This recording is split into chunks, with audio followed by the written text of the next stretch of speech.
busca de uma criatura que deixou uma montanha de vítimas para trás. O perigo maior pode estar na estrada para se chegar até lá.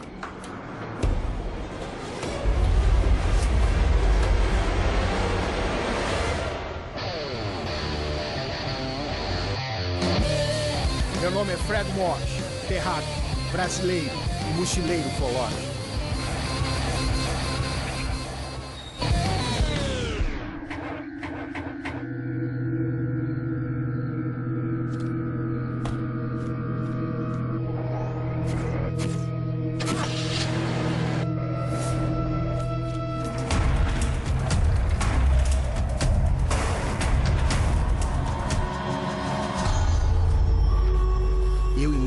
Vamos colocar o pé na estrada em busca de diferentes fenômenos extraterrestres.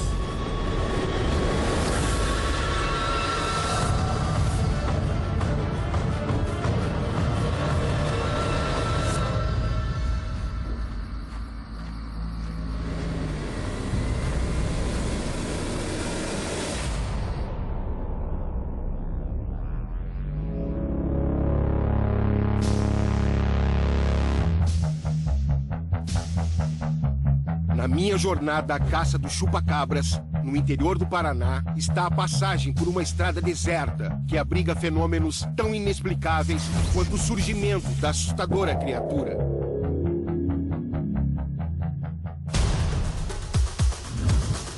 Uma estranha neblina na divisa de Santa Catarina com o Paraná, precedendo fenômenos ufológicos, além da espetacular caçada de 20 anos em busca do verdadeiro chupa-cabras.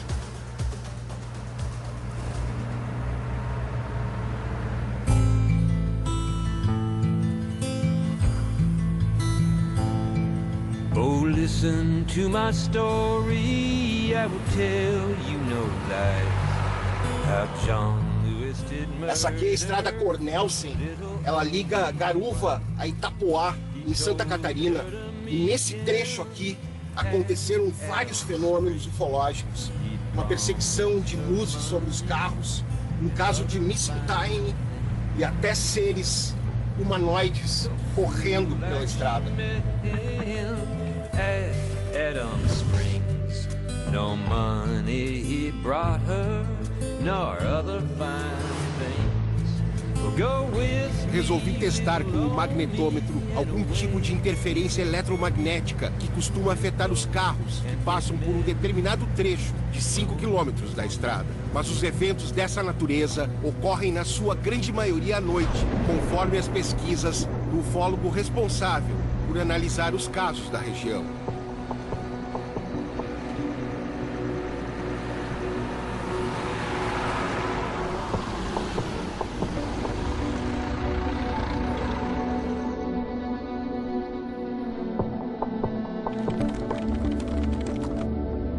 Nós temos aqui relatos de testemunhas de mais de 50 anos, né, de avistamento de objetos estranhos. Objetos esféricos, objetos em formato de charuto, objetos triangulares, esferas de luz ou objetos grandes, até do tamanho de um ônibus, entrando e saindo do mar. Mas o que mais me chama a atenção são as naves triangulares.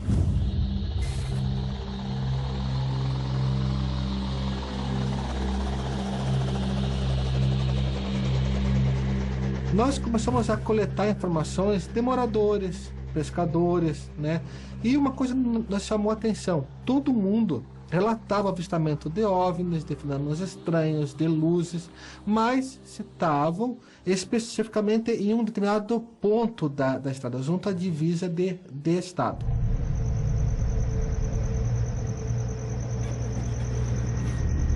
Que é perto da pontezinha, perto aquela da ponte, ali, né? Do rio Saíguaçu, que divide Paraná e Santa Catarina. Certo. Nós conseguimos registrar 15 anos de eventos. 15 anos 15 já. anos. Os fenômenos ocorrem, na sua maioria, no período noturno.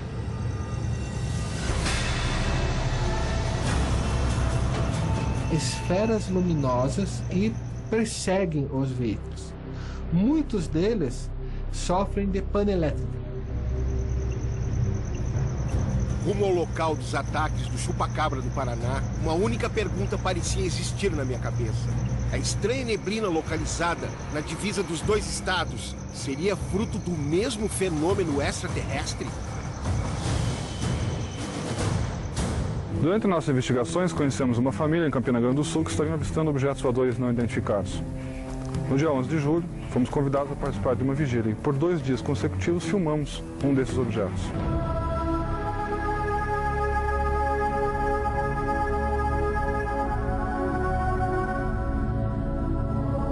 Luiz, em Curitiba, tem um pesquisador chamado Carlos Alberto Machado que fez um documentário sobre chupacabras. E ele cita um fenômeno muito estranho, como se fosse uma névoa. E eu ouvi falar que existe também esse fenômeno ocorrendo por aqui. Sim, ocorre. Ele já foi testemunhado na BR-101, próximo ao município de Garuva, né? Na estrada que liga Garuva a Itapoá também há registros. E temos algumas testemunhas que relataram essa estranha neblina na estrada Cornélio. Essas névoas, essa neblina, né? Ela já, na maioria das vezes aqui na nossa região, ela ocorre junto da manifestação de fenômenos. Certo. Então, ou antes ou depois. Em 1997, o Brasil foi palco de estranhos ataques a animais. E o suspeito predador desses ataques foi rapidamente denominado de chupacabra. Casos similares vêm ocorrendo em países sul-americanos, estarrecendo populações, peritos e pesquisadores. Em 96 teve o caso do chupacabras em Porto Rico, e daí à medida que o tempo foi passando, particularmente eu confesso que eu não fiz a relação com OVNIs naquele período, né? Mas no final de 96, começo de 97, os casos começaram a acontecer aqui, próximos a Curitiba, né, onde eu morava. Cerca de 25 quilômetros na região Campina Grande do Sul, Quatro Barras, várias cidades pequenas, né? E aí eu pensei, eu tinha a obrigação de dar uma checada e verificar o que era, né? Bom, a princípio eu procurei a chácara que tinha aparecido na imprensa e eles não estavam permitindo acesso a nenhum investigador, nem repórter, nem nada.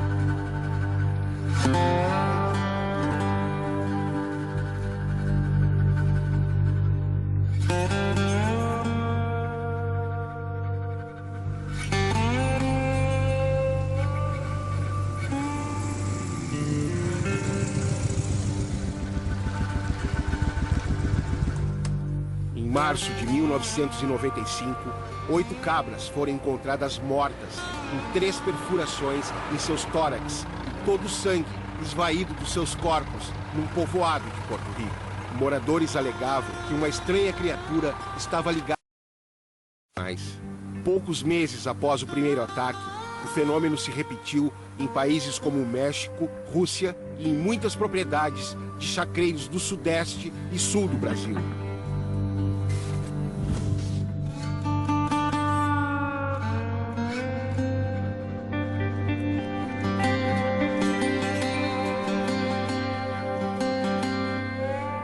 A chácara do artesão Carlos Maisna protagonizou e da caçada a uma criatura desconhecida que matou centenas de animais ao longo de um ano em 3 estados do país.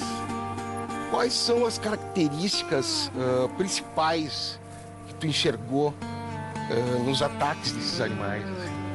Apesar de uma distância grande, às vezes de dezenas até centenas de quilômetros, né, entre um ataque e outro, todos os animais apresentavam os mesmos furos pelo corpo, né, então, os furos na testa, o furo na face. Isso aconteceu com todas as ovelhas. Eu dei falta pelos bichos e na manhã curá-los aqui na região. Encontrei eles aqui em cima, aqui, questão de 200 metros da minha propriedade aqui. Mas encontrei eles já bastante machucados, né? A fêmea que inclusive estava prenha, apresentava um corte que retirou todo o couro dela, né? E a ausência das 2 orelhas. Pouco tempo depois, começou a acontecer o mesmo tipo de morte com os animais dos meus vizinhos, por exemplo.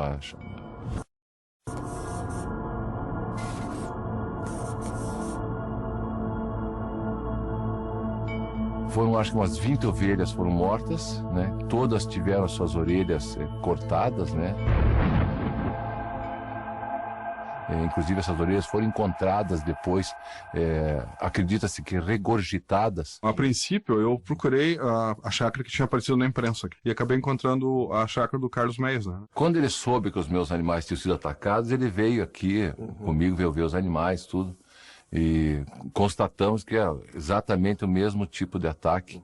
Inclusive uma das ovelhas, faltava esse osso do fuço. Todas as ovelhas, principalmente as ovelhas que foram atacadas, apresentavam 3 perfurações na face, que era uma na testa e uma em cada lado do focinho. Que eu acredito que era uma maneira do animal pegar e derrubar a vítima, né? E além das perfurações, a falta de sangue, que era uma coisa muito esquisita. Uma hipótese que nós trabalhamos, depois que concluímos toda a investigação, é que o sangue estava presente, mas ele não estava sendo visível. Estava presente, mas a parte vermelha não. A parte vermelha é onde está a proteína, onde está o ferro, onde está toda a parte que é rica. Eles separam a parte vermelha do plasma, que o plasma nada mais é do que a água, né, que a gente tem no corpo. Eles perceberam que as fêmeas elas estavam sendo atacadas e os machos estavam sendo deixados de lado, né? Provavelmente tinha a ver com o hormônio, no caso o estrógeno, né, que é feminino.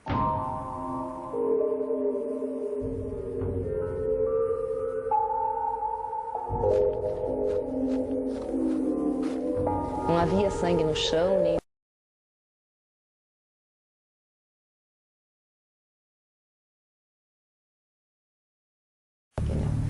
E também justifica o que nós encontramos em vários animais, que eram aqueles orifícios como se fosse causado por morcego, que a gente sabe que não é. Quando eu cheguei, os ataques já haviam acontecido há uns 3, 4 dias. E os animais que ainda não tinham sido enterrados, eles estavam como se eles tivessem acabado de perecer.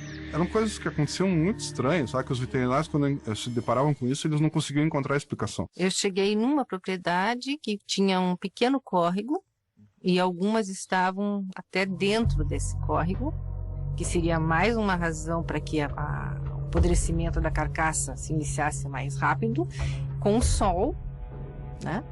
E elas estavam intactas. Das árvores repletas de urubu, mas dezenas de urubu, e nenhum descia. Ficaram semanas nas árvores, ali umas 2 semanas, e os animais mumificando no pasto, nem os vermes da decomposição se manifestavam no corpo.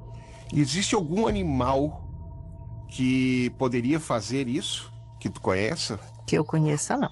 Quem estava cobrindo em Campina Grande do Sul era a Secretaria do Meio Ambiente na época. Sim. E eles estavam oficialmente falando que eram cães selvagens ou sussurrando. Eles estavam trabalhando com essas hipóteses e não aventavam nenhuma outra hipótese, né?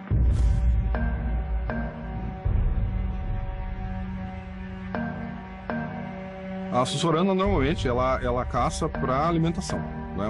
O cão selvagem também. Se bem que o cão às vezes ele ataca aleatoriamente, mas eles quando atacam, eles atacam a anca, a parte de trás do animal, né? A parte traseira. Porque o animal quando agarra, ele rasga a pele, rasga o couro, rasga a carne. Tipo, lacera. Exatamente. Isso era um corte, isso não poderia ser um ataque de animal silvestre.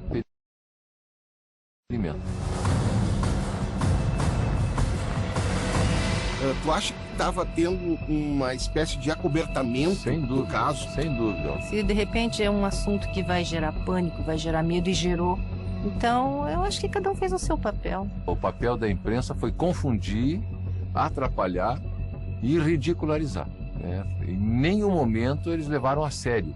Para você amontoar os bichos, você tem que fazer isso com os braços. Né, com boca fica difícil, né? Você vê uma sussuarana separando um bicho em cima do outro, né, com a boca.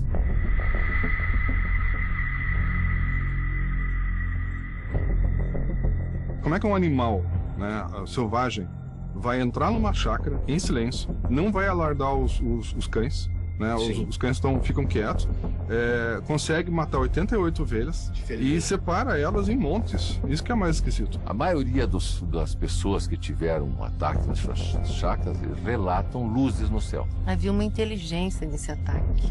Perfurações estranhas, falta de sangue, corte de orelha, são características que você não consegue encontrar na natureza como um animal predador comum. Para o ser humano fazer, eram muitos animais para serem empilhados em um prazo de tempo tão curto.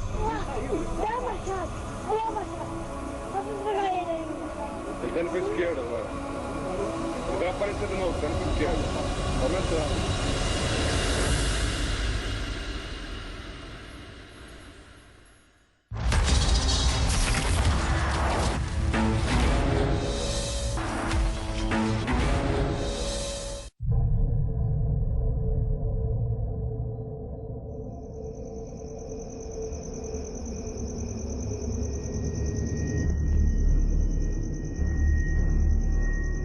Os ataques e a criatura costumava levar suas vítimas para lugares próximos a uma fonte de água. Havia uma inteligência nesse ataque, porque foram muitos animais, num período de tempo curto para um ataque. Eu e minha esposa, nós estávamos trabalhando aqui, me chamou a atenção uma esfera no céu.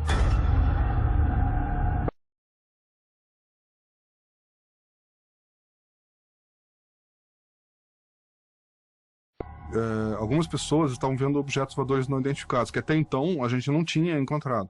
O interessante é que 2 dias depois os ataques ocorreram. Bezerra apareceu morto. Então existe sim essa relação. Eu faço essa relação. Com os ataques. Eu faço nitidamente essa relação. E apareceram 2 noites seguidas, né? Em julho daquele ano, bem no ápice dos ataques. Apareceu e eu filmei, né? Filmei praticamente toda a extensão do fenômeno. E nas 2 noites ela fez o mesmo comportamento. Era uma luz apenas e ficou 5 minutos parada em cima dessa chácara. No dia seguinte, eu fui até o local, né? O caseiro me informou que ele viu essa luz em cima da cabeça dele. Ele falou que naquela noite ele perdeu 30 galinhas. Você tinha um objeto sendo filmado, né? E você tinha um ataque naquela mesma noite, naquele mesmo horário, vamos dizer assim, aproximado, né? Com galinhas que estavam dentro das características do chupacabras. Então, é difícil você não fazer a relação de uma coisa com outra por conta dessas evidências que estavam surgindo.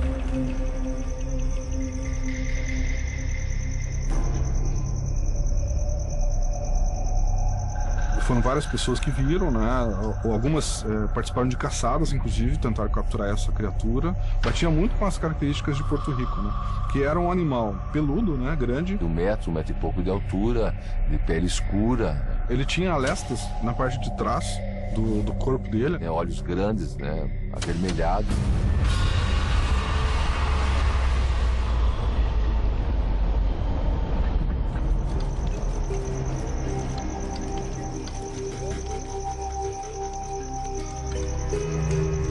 E a gente decidiu botar uma armadilha lá.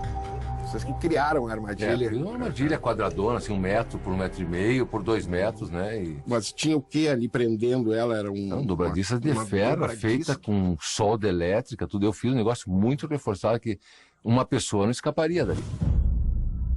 Nós colocamos numa chácara aqui da região de Campina Grande, do seu Moacir, né? Era bem interessante, o gatilho era que você pisava no chão e tinham duas gaiolas mais finas, né, que continham 2 patas que a gente colocou lá. Porque nitidamente o animal entrou na jaula, né, a jaula fechou e ele forçou a porta de dentro para fora, que ela estourou. Pegou a vítima lá de dentro, levou para fora, consumiu ela e foi embora. O bicho escapou da armadilha, acabou rompendo ela. Na parte que ela estourou, estavam esses pelos aqui, ó. Isso tu pegou no chão? Não, no ferro. Estava preso no ferro da armadilha. Ele se esfregou para sair, né? Na hora que ele forçou a saída, né? Tem a data aqui, ó, 20 de agosto de 97, cara. Para você fazer a análise de DNA, que muita gente me cobra, né? Custa muito dinheiro. Sim. E você tem que comparar ele, você teria que comparar com outros animais existentes na região, né? Que são muitos. Essa aqui participou foi consequência, né, de uma das caçadas que ocorreram aqui na região. Ele estava fugindo, né, e ele pisou na lama e deixou essas 3.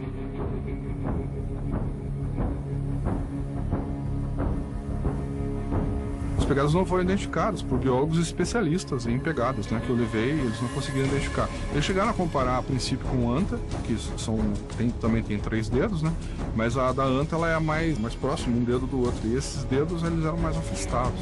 A conclusão que se chegou pelos órgãos governamentais é que foi um ataque de animal silvestre, se encobriu e acabou o papo. Eles deram a palavra final como cães vadios, essa foi a expressão, cães abandonados, cães de rua, e botaram uma pedra em cima disso. Tu acredita que ele poderia ser um alienígena? Eu não descarto essa possibilidade. Eu acredito que possa ser, sim.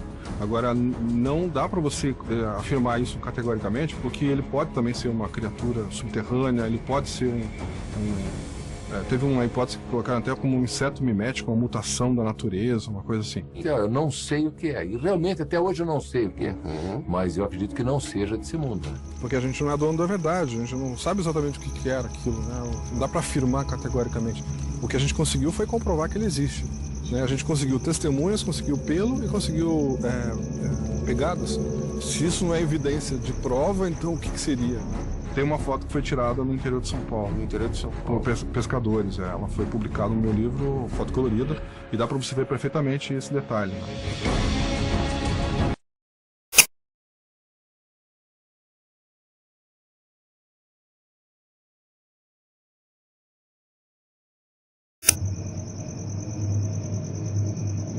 Um anos depois, eu tô aqui no local do primeiro ataque de chupacabras aqui na região de Campina Grande do Sul, no Paraná. Tô apontando minha câmera night shot diretamente pro mato. Vamos ver se eu dou alguma sorte aqui.